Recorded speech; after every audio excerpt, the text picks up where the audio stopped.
What's up guys, my name's Dante and thank you very much for watching another video. Today is just like every other day. I'm really excited to be able to share with you guys some of the things that I've learned, some of my experiences, because I know and I see how they can help other people. And I think that one day, once you guys kind of gain confidence in these principles, that you can spread the word too and help the people around you. Happiness has been the topic since the first vlog. I wanted to share with people some of the things that I do to experience the level of happiness that I experience, the level of excitement for the future. I see, and especially with my generation, kind of this idea about the future that isn't bright. That seems tough. I mean, we hear all these things on the news, especially in my area, how my generation, it's going to be tough to afford homes, and all of these things that can cause us to be upset. And that's kind of my point for today, is that everything outside of us, everything that people say, all of people's projections do not have to make us upset. I was talking with someone this morning actually, and the topic of our conversation was, there is nothing that can make you upset. And that's kind of confusing. I had to explain what I meant by that, and I told him, I said I was about to get on a video and share about this topic too, and I explained to him that what I mean is that nothing makes us upset unless we allow it to. And it's a skill, is what I explained to him. I said it's a skill that doesn't come right away. Being able to look at something, have a feeling about it, whether it's good or bad, and be able to recognize that the situation is not making me feel that way. It is my thoughts that are making me feel that way. It's my judgments on the situation that are making me feel that way. I read a lot of success books, and when pursuing success, it's inevitable that we come into contact with failure or adversity. And success is much like, if we're striving for happiness, it's much like striving for monetary success. We are going to come into, I will call them obstacles. We're going to come into adversity. And a lot of the time, we want to recognize that as something that's bad, something that we don't want.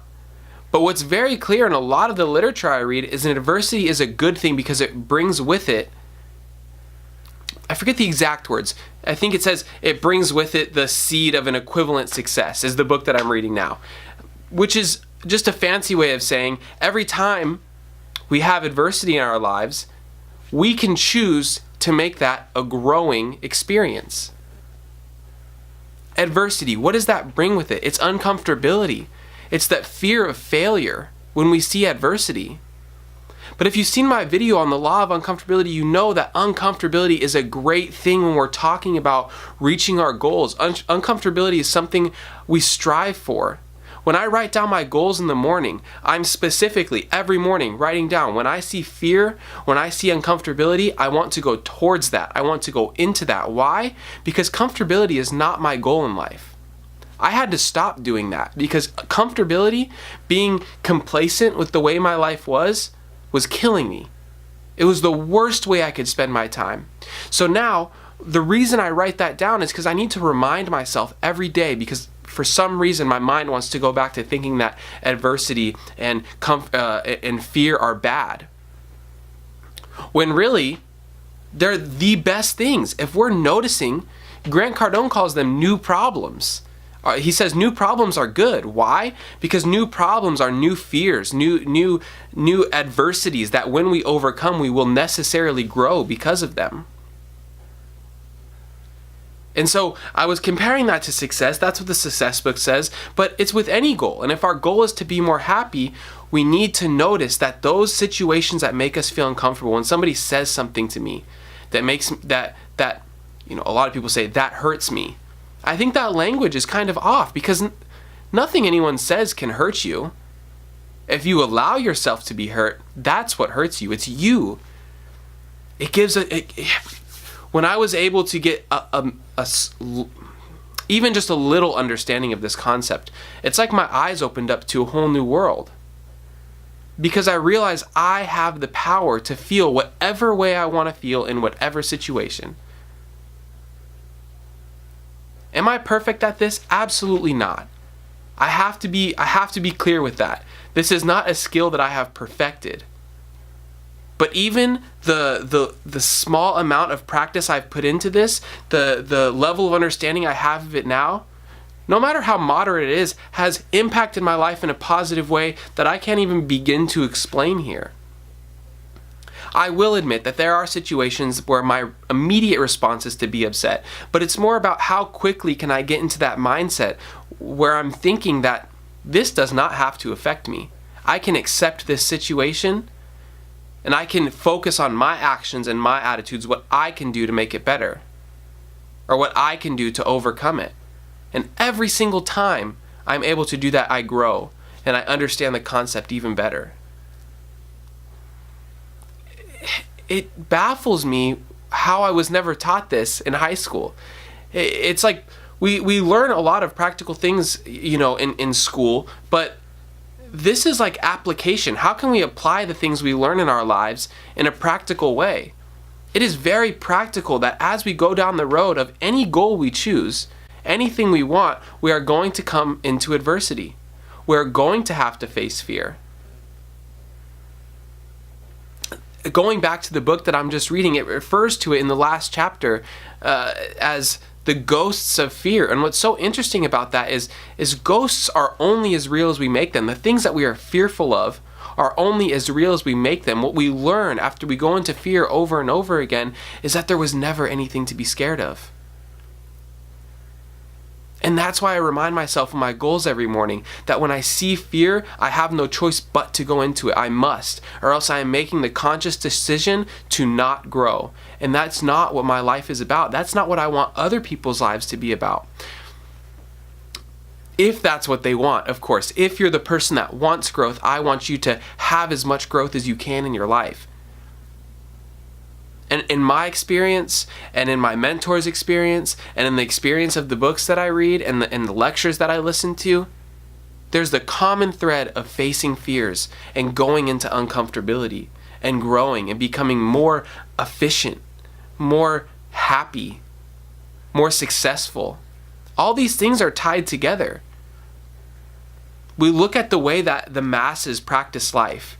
The majority of people is what I mean by that. How do they practice life?